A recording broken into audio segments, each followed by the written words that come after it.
महाराज जी online के माध्यम से आरव बजाज सिंगापुर से हैं। वो पूछ रहे हैं, मेरा प्रश्न है कि जब मंदिर जी जाते हैं तो चढ़ाने के बाद उस सामग्री का क्या किया जाता है और आइडियली उसका क्या करना चाहिए, कृपया इसका समाधान करें। नमोस्तु महाराज। बहुत बढ़िया। पुनः एक बार आपको एक चीज सीखना है। सिंगापुर में भी लोग द्रव्य चढ़ाते हैं और सिंगापुर में भी पूजा करते हैं। ये बात आप समझ ही नहीं पा रहे हैं।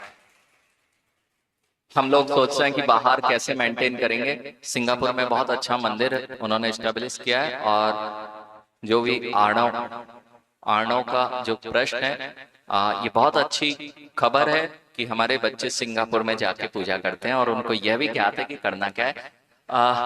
सबसे पहली चीज, जो चीज हमने निर्माल्य कर दी है, अर्थात जो चीज हमने चढ़ा दी है, जैसे भोजन करने के बाद में हम ये नहीं सोचते मल का क्या करना है, क्या करेगा, कौन खाएगा, है ना। ऐसे ही जब हम द्रव्य को चढ़ा देते हैं तो वास्तविकता में हमें ये नहीं सोचना होता है कि पुजारी माली इसका क्या करेगा, बेचेगा, क्या करेगा, खाएगा, इतनी सारी चढ़ा दी, माली के हाथ में जानी, ये कुछ नहीं सोचना होता है।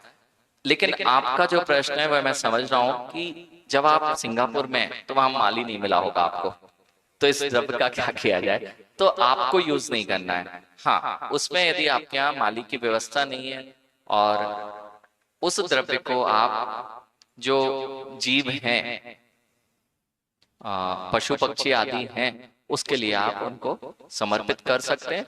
लेकिन ध्यान रहे, ऐसी व्यवस्थाएं भी ना बनाई जाएं कि मंदिर में माली का स्थान हटा के और सारी द्रव्य की व्यवस्था, तुमने कहा कि हमारे यहाँ गौशाला है, हमने गौशाला में दे दी। नहीं, माली का हक है, वह माली ही ले और माली उसको जैसा प्रयोग करना चाहे वह कर सकता है। अब उसका अधिकार क्षेत्र है। लेकिन जहां माली नहीं है वहां पर आप पशु पक्षी आदि के द्वारा उसको देकर और उस द्रव्य को अपने यथायोग जीव ना पड़े, इस बात का ध्यान रखना है। ओम।